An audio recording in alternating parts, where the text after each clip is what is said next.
Hey guys, so as you can see, I titled this video, How to Use Staying Busy as a Coping Mechanism. So the reason why I say how to is because there's a way how to and how to not do it. There is a healthy and a unhealthy way to do it. So I haven't mastered this yet, but I've definitely learned um, some do's and some don'ts and some positive and negatives of using staying busy as a coping mechanism. It's definitely something I do, and I've always liked being on a schedule since I'm a kid. I mean, kids run really good on routine, but as I got older and I started struggling more with mental health and anxiety, depression, being on a schedule was the answer. Not all of the answer, but some of the answer for me. So as I'm getting into my adulthood, I still really like to be on a schedule. So I have this online notebook that I have recorded my thoughts in over the years because I have always had in the back of my head to create some sort of blog, book, something to express myself. So this YouTube channel could hopefully serve as that. So I'll, maybe be referring to this here and there, but I am going to refer to it today. I feel like it kind of shows the positive and negative way I was using staying busy as a coping mechanism, which is really interesting to see looking back on years later. So this following part I'm going to read, I think, is a positive way of using staying busy as a coping mechanism. So it reads, "It is amazing how happy I am when I am consistent, productive, and distracted. Getting off the beaten path drives me crazy. Watching TV or being on my phone too long gives me a headache, but I won't get that same headache looking at my laptop screen to do homework. I think not being productive gets to me. My ideal self would be spontaneous, but that is not who I am. I've always liked to follow rules, and as I'm getting older, I'm creating my own rules to life. Rules that make me a good person and rules that make me successful and purposeful." So I think a lot of that has positive connotations. A lot of it is about being productive and getting stuff done. Some words I use were productive, successful, and purposeful, consistent. These are all very positive words with positive connotations.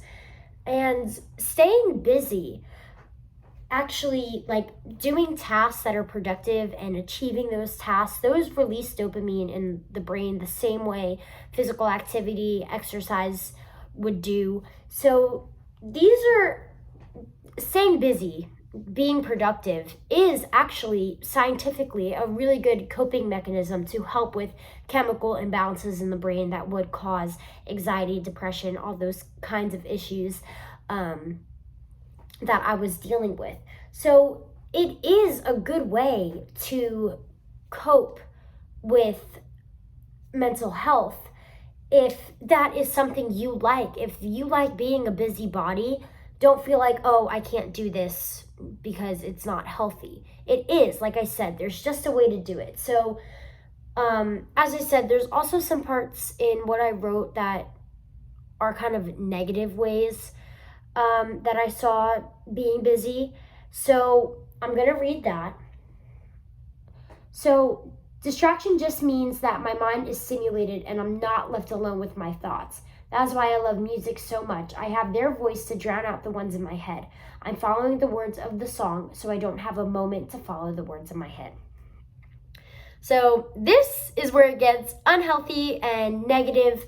So some like negative words in here that you could see is like to drown out, or so I don't have to like address certain things. So this is when you stay so busy that you're so far removed from your thoughts that you don't address them. And then what happens is like that anxiety builds up and builds up and builds up until you're having, these spaced out but really bad anxiety attacks because you keep suppressing it down. And suppressing down your feelings isn't going to make them go away. So this is something I've definitely learned. And this is something I would do. I would be busy all day and then lay in my bed. And then the time between I lay in my bed and I actually fall asleep would be the one time in the day that I was left with my thoughts. And all day I was so busy, I had no time to even address these racing thoughts I had. Being busy didn't make them go away. It just made me too distracted to even address them. So now I'm laying in bed and they're all flooding me at once. The whole day is coming back to me and it's really overwhelming. So I tell myself, just go to sleep, wake up the next day, and you'll have things to do to keep you distracted. So, like I said, this causes a really bad buildup that could result in these full-blown anxiety attacks, which clearly isn't healthy. So there is a way to still use staying busy as a coping mechanism and not letting it cause this really toxic buildup of feelings, emotions, anxiety, all your unaddressed racing thoughts.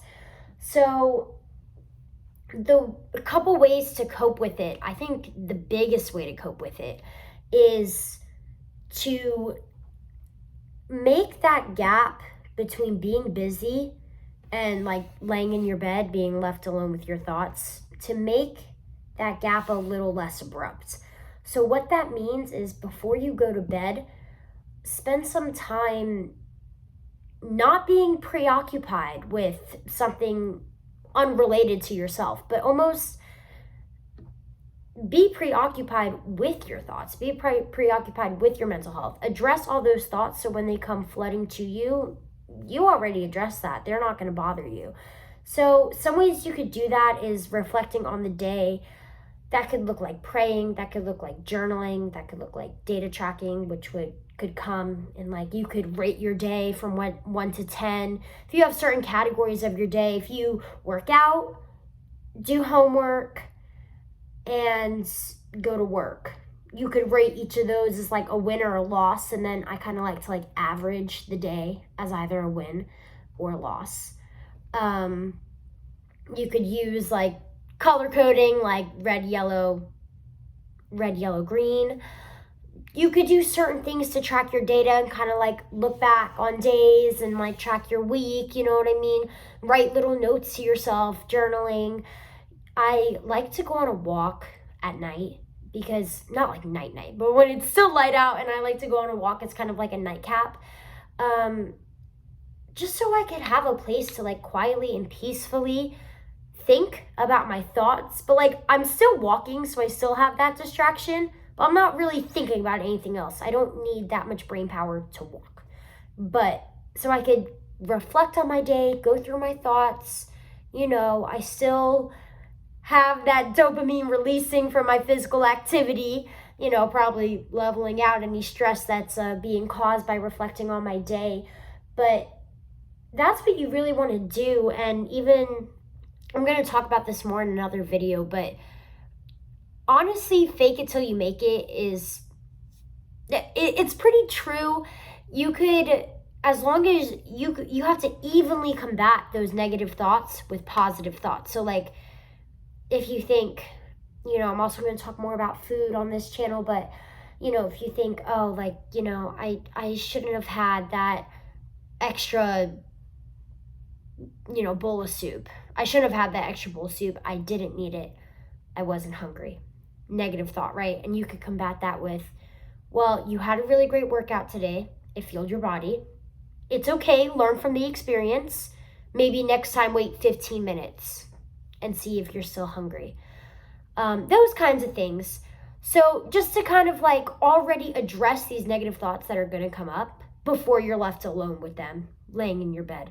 So that's one way it has kind of helped me prevent that buildup.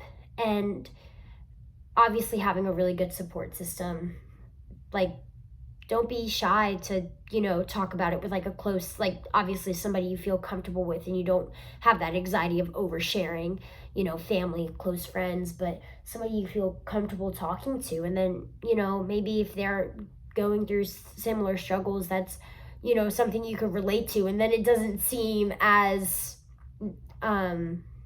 catastrophic. It doesn't seem like you made this big mistake in your day or in your week, because you know what, someone just like you made the same mistake and they're still going. And if you were to look at them, you would think they're doing great. So it can't be that catastrophic, right?